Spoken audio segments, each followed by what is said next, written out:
Hello. Before I get an automatic influx of why did you take the Liam Payne video down comments, I already put out a statement both on Twitter and here on my community page. This is all I have to say about it right now because I am not beholden to strangers on the internet who can't process their own complex feelings about death, so they feel as though they have to project all of their uncomfortable feelings about it onto me and blame me for it because I made a video about this person 5 days before a tragic event happened. I do have more complex thoughts than that on the topic, but it's not something I feel comfortable talking about right now. And if you're a One Direction fan or a Liam Payne fan who is working through a lot of tough thoughts right now, I understand and I wish you nothing but love and peace and healing. That's all I have to say. I'm not talking about it anymore, especially for right now.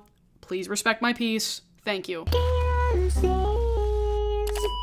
It is hard to believe, but we happen to be just a few weeks out from the worldwide premiere of the film Wicked. Now, for those who have been watching for a little while, I have kind of a funny oral history with this movie. It goes back to this video I made in January about Ariana Grande, in which I jokingly said that I believe the Wicked movie is a money laundering scheme and a psyop, and that I don't think the film is ever going to come out. I then made a follow-up video a couple months later about why specifically I think Wicked is going to be difficult to adapt into a film or two films. I say this as someone who likes the musical, has seen it live multiple times, and even went to go see it for a fourth time on Broadway, specifically for this aforementioned video. And at least once a week, I get an email or a DM from somebody telling me how excited they are for me to finally review the Wicked movie when it does come out. And don't worry, you theater nerds will get your inevitable pound of flesh. However, there is a bit of an in-between stage that we need to discuss first. The marketing phase. If you haven't noticed, Wicked has been literally everywhere in the last couple of weeks, which is interesting considering that musicals have been like a kiss of death box office trend within the last couple of years. But Wicked has instant brand recognizability because even if you've never seen the stage show, chances are you are somewhat familiar with the iconography of The Wizard of Oz. And of course, there's the fact that there's built-in hype from theater nerds because this movie has been in the making for over 10 years now at this point, probably. And of course, there is a lot of star power involved in this project, namely, of course, Ariana Grande, who is playing one of the leads as Glinda the Good Witch, which translates to a lot of fan-made promotional material, which we'll get back to later, and a lot of cross-promotion from different brands. Rox is doing a Wicked collab. Hilton is doing a Wicked collab. A bunch of big makeup brands are doing Wicked-specific makeup kits. Walmart's Great Value brand is now doing Wicked color-changing pink and green mac and cheese, which I did want to do a bit where I tried that for this video, but it is not currently in stock at any of the Walmarts near or around me, so I can only assume that they're going to start putting it on store shelves as we get closer to the movie. I promise I'll try it by the time we do my official Wicked review. The point is, the hype is real. This movie's going to make an insane amount of money, especially from its prolific base of already diehard fans. Now, who are these diehard fans, you ask? Gay people! Woo! We love you, gay people! One of my favorite genders. I'm just kidding. I mean, yes, a lot of gays are gonna go see this movie, sure. But this movie falls into a very specific demographic of, like, theater nerds, terminally online Ariana Grande stans, people who are incapable of showing any kind of genuine emotion or enthusiasm toward anything because they've learned to calcify all of their thoughts under 13 layers of irony and internet meme speak. And so naturally that produces, like, a lot of unhinged memes. And memes can be helpful to marketing campaigns when it comes to like marketing a film specifically, and so a lot of them will embrace that. But a recent controversy with one of the film stars, Cynthia Erivo, is calling that into question. Now, Cynthia Erivo, obviously playing Elphaba in this film, super talented, comes from the theater world, can sing the house down objectively. And like, she has been in other films, I know she's been in a lot of like Broadway and theater projects, and I think she's probably just not used to this level of fandom that she is about to encounter once this movie actually hits theaters. So let me explain what happened here. Basically, you've probably seen this poster. This is the iconic poster from the Broadway musical Wicked. And this is how the promotional team for the film recreated it. And a lot of people just kind of like weren't feeling the vibe because the original poster is very stylistic in nature. You got the sharp contrasting colors, you got the Wicked Witch and the red lips. The Good Witch's face is almost entirely covered. She's wearing white instead of, you know, the classic pink color. And this poster obviously serves a very different purpose than what a poster promoting the film is supposed to do. Because the only purpose that this kind of poster would fill is paying homage to the original, yes, and doing like a, hey, we're fans of the musical type nod, whatever. But also like still very clearly heavily promoting the two major faces of the movie. Hence why you can clearly tell that this is Cynthia and Ariana. Their faces are not covered or obscure in any meaningful way. To which many people have asked, like, okay, why even do the poster then? Like, what's the point? And so a fan edited this poster to make it look more like the Broadway original, and Cynthia Erivo took great offense to this, posting on her Instagram story and saying, "This is the wildest, most offensive thing I have seen. Equal to that awful AI of us fighting, equal to people posting the question, is your blank green?" I'll come back to this later. None of this is funny. None of this is cute. It degrades me. It degrades us.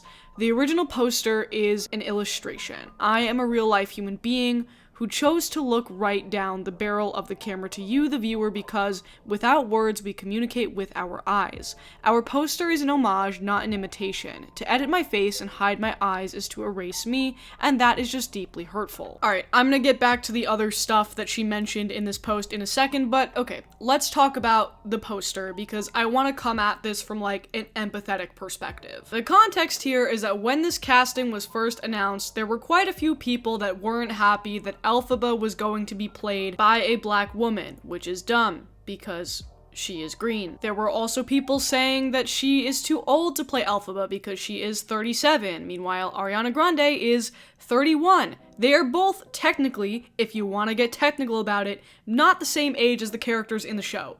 Whatever. And like I said, Cynthia is probably not used to interacting on a regular basis with the audience that comes with like a monster blockbuster movie like this. Cynthia is a black woman who likely has had to face a lot of racism from people telling her that she does not belong in this film. And when I read this post, that's the feeling that I see getting communicated here. It's not an experience that I can personally speak to, but I understand it. She's viewing this poster edit while the person may have had, good intentions and being like, I want to make the poster more like the original poster, as you are erasing me, the person that I am from this film, even though I am the main star of it. And so in that way, I feel for her. But I think this moment sort of sparked a conversation about meme culture and the ethics of fan-created art. Because most people took a look at this statement and said, how is this poster redesign up there with some of the most offensive things you've ever seen in your life? That's kind of an overreaction. And like, I totally understand that sentiment also. I don't necessarily think that is a wrong opinion to have. But okay,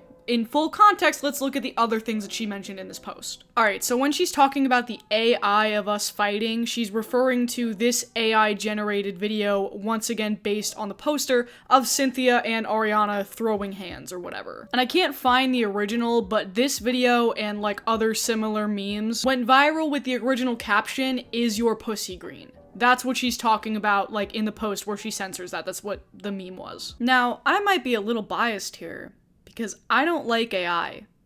Because somebody turned me into an AI. Certainly, here's the message. Hi, I'm Kayla's AI robot.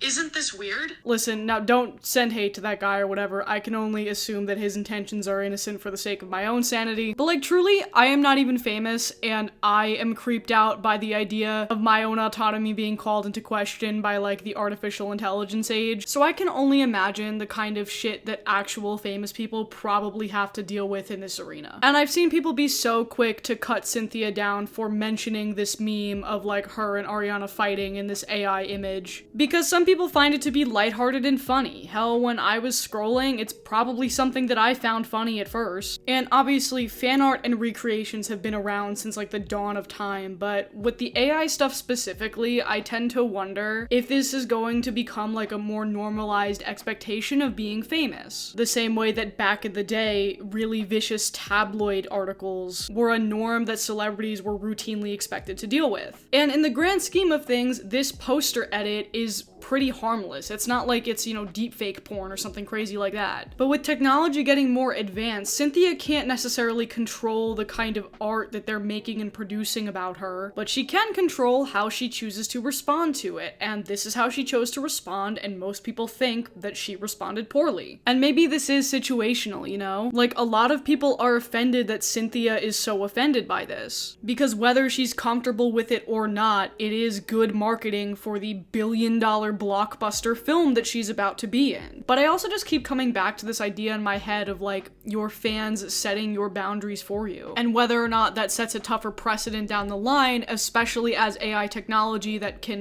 generate these deepfakes more realistically gets more prevalent. Ultimately, when I first saw this statement, I think I had the same kind of visceral reaction that other people have been having about this online, where it's like, girl, I don't think this is a huge thing to complain about in the grand scheme of things. You're about to be in the biggest movie in the world. This is fan art, just chill out. But behind all of that, I feel like I'm seeing a person who's experiencing a lot of insecurity and a lot of fear. And I also think that Ariana is headed for like a world of online mocking, given the context of the person that she's currently in a relationship with and the way that they're going to be portrayed in this movie. And I'm not saying that's right either. I'm just saying I feel like she's going to be way more defended and she's not gonna say anything about it versus, Cynthia speaking up about something that bothered her and people dogpiling on her for, being in her feelings, however ridiculous or grandiose they are. I said this on Twitter, but ultimately I don't think anyone is prepared for just how chronically online people are about to get for this movie. A movie that is likely going to have a median score of a 3.1 on Letterboxd. And whether you're a naysayer like me or you are truly and genuinely and thoroughly wicked-pilled all the way through, I hope you have whatever experience you want to have when it comes time to sit down and watch this thing at the end of November. That's all for me today, guys,